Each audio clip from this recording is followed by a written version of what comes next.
Assalamu alaikum. Bonjour à tous. Je vais donner la solution de cet exercice que vous voyez sur votre écran. Vous voyez la première partie de l'exercice et je vais donner aussi la solution de la deuxième partie. Voici la deuxième partie de cet exercice. Ce sont deux parties totalement indépendantes. Alors, on y va pour la solution.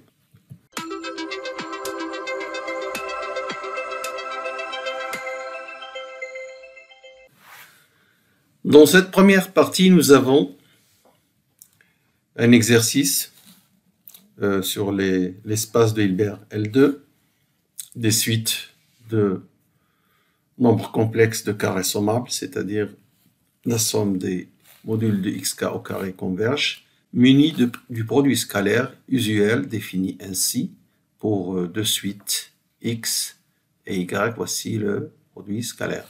Je vous rappelle que c'est un espace de Hilbert sur C que nous considérons donc d'une manière générale toujours en pensée, sauf cas contraire.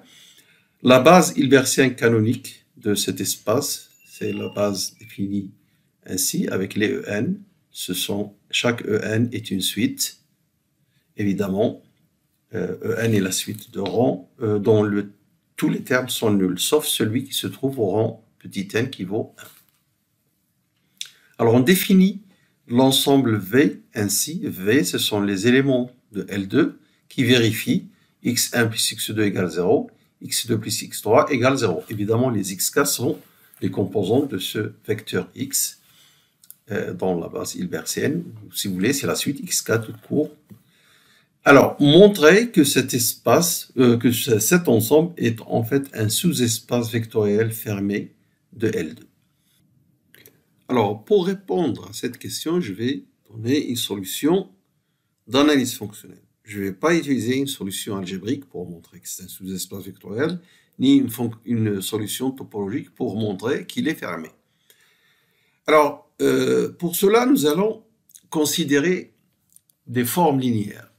Alors d'abord, je définis cet élément AP qui est égal à EP plus 1, où les EK sont les éléments de la base hilbertienne que j'ai rappelé, la base hilbertienne canonique sur L2. Je vous rappelle que j'ai fait une vidéo là-dessus pour montrer que c'est une base hilbertienne. Dans la description, je vais laisser le lien. Alors, si vous prenez cet élément AP et vous considérez l'application définie ainsi, de L2 vers C. Alors, c'est une forme linéaire. D'après le théorème de Ries, c'est une forme linéaire continue et sa norme, c'est la norme de AP. Alors, si je prends des AP particuliers, A1 par exemple, alors F1 de x, c'est x produit scalaire avec A1, donc c'est x produit scalaire avec, d'après la définition de A1, c'est la définition de A1, c'est E1 plus E2, donc je trouve ceci. Et pour F2, je trouve également une expression très simple, c'est F2 de x, c'est x2 plus x3. Alors, avec cette écriture, on peut donc écrire V comme étant l'ensemble des éléments de L2 qui vérifient Fn de x égale 0 et F2 de x égale 0. Donc, c'est ker de F1 intersection ker de F2. Alors, nous avons rappelé que les FP sont des formes linéaires. Et sont des formes linéaires continues. D'après le théorème de Ries, toutes les formes linéaires sur l'espace de Hilbert, L2, sont de cette forme-là. Et F1 et F2 sont de cette forme. Et elles sont linéaires continues. Par conséquent, le noyau, chaque noyau qui intervient dans cette intersection est un sous-espace vectoriel grâce à la linéarité, et c'est fermé grâce à la continuité. Et donc, notre V est une intersection de deux sous-espaces vectoriels fermés. Il est donc fermé lui-même. Ça répond à la question. Alors, je vais donner cette écriture de V, parce qu'elle va nous servir tout à l'heure dans la troisième question. Ker de F1, c'est quoi? Ce sont les éléments qui sont orthogonaux à A1. Ce sont les éléments qui annulent ce produit scalaire. Donc, carré de F1, c'est l'orthogonale de A1. Et carré de F2, de la même manière, c'est l'orthogonale de A2. Ce qui veut dire cette intersection, ce sont les éléments de L2 qui sont orthogonaux à la fois à A1 et A2. Donc, c'est l'orthogonale de cette paire A1, A2.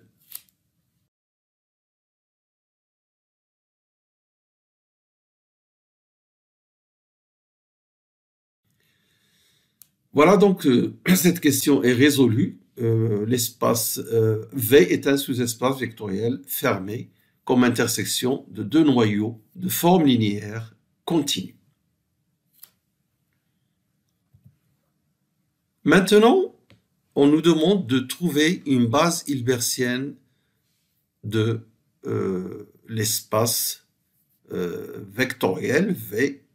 C'est un espace, c'est un sous-espace vectoriel de L2, c'est un espace de Hilbert aussi. Pourquoi? Parce que c'est un sous-espace vectoriel de L2 fermé. Donc il est complet, c'est un Hilbert. Et on peut parler de base hilbertienne. Alors cette base hilbertienne, on va la trouver à partir de la base B, qui est une base de L2. Mais B, attention, elle n'est pas incluse dans V. Par exemple, l'élément E1 ne vérifie pas cette équation. E1, x1 égale 1, x1 plus x2 égale 1. Mais il y a des éléments, on peut dire que tous les éléments à partir de n égale 4 sont ici, sont dans V. Parce que x1, x2, x3, x4 seront nuls pour un élément En avec n supérieur à 4. Alors nous allons voir comment fabriquer cette base hilbertienne. Alors d'abord, je vais définir cet élément, ce vecteur que j'appelle epsilon, qui est E1 moins E2 plus E3 sur racine de 3. Alors vous allez voir pourquoi j'ai pris cette expression. Alors d'abord, j'ai divisé par racine de 3 pour avoir un vecteur de norme 1.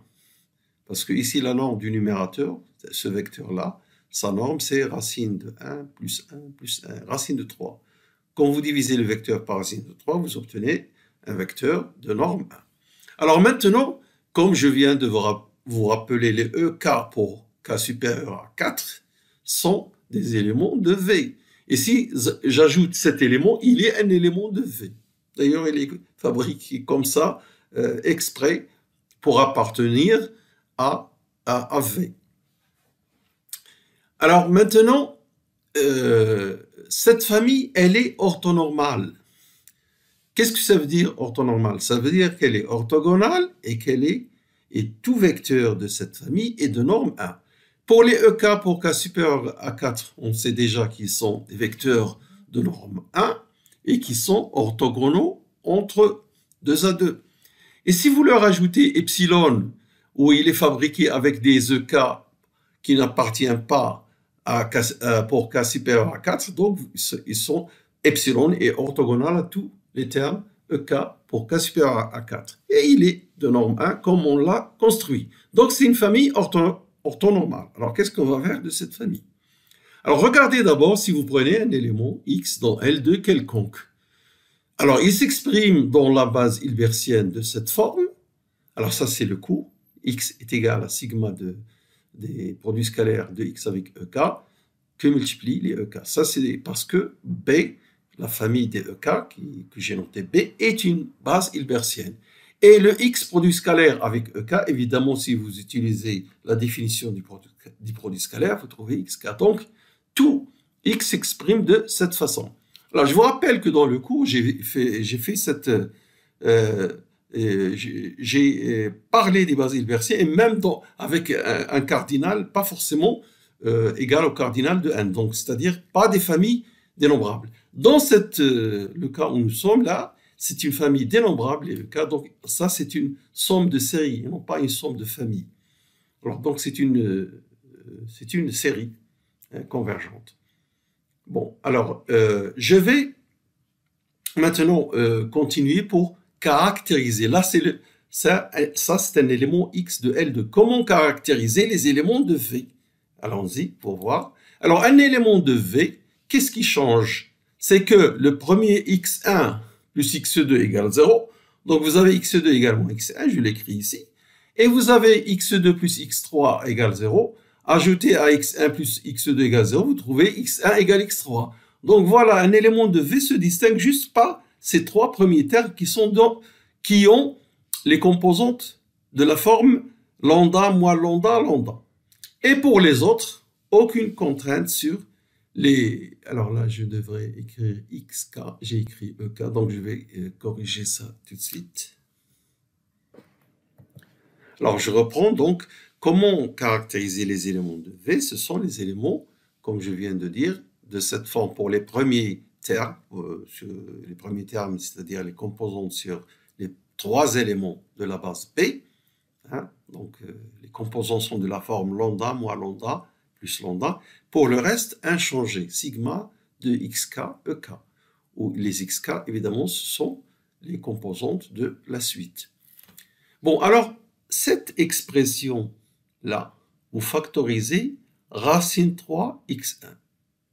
Et donc, vous trouvez racine de 3x1 qui multiplie par ce vecteur. Pour le reste, inchangé.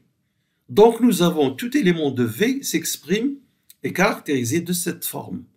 Alors, racine de 3x1, où x1, c'est sa composante numéro 1. Écriture de manière unique.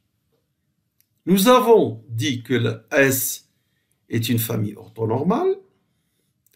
Pour devenir une base hilbertienne, qu'est-ce qu'il lui manque? Il faut qu'elle soit totale dans V.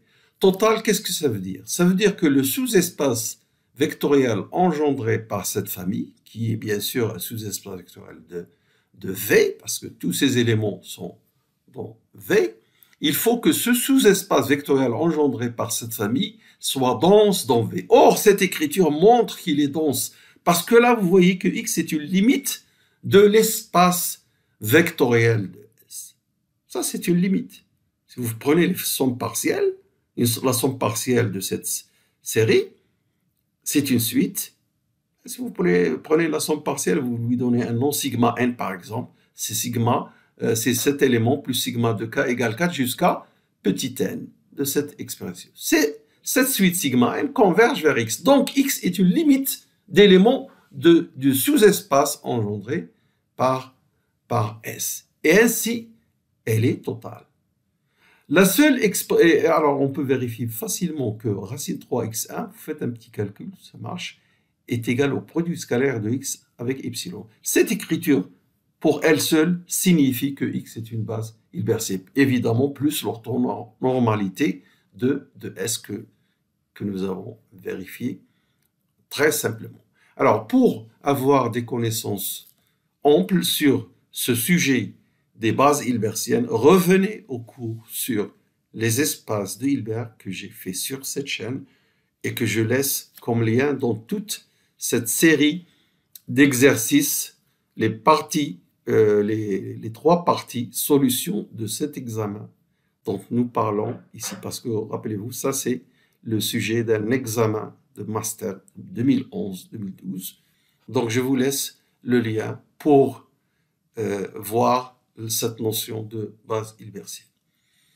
Alors, nous passons à la dernière question de cet exercice.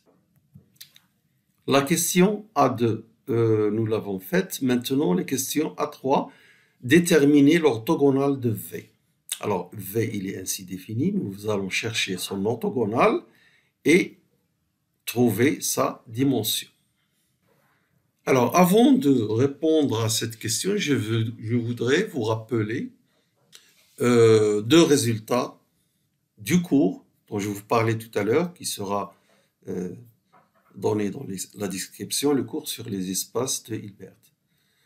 Alors, si A est un sous-ensemble d'un espace pré-hilbertien, sans nommer l'espace pré-hilbertien quelconque, vous avez l'orthogonale de A est égale l'orthogonale du sous-espace engendré par A, dans cet espace hilbertien que l'on considère, cette relation. Bon.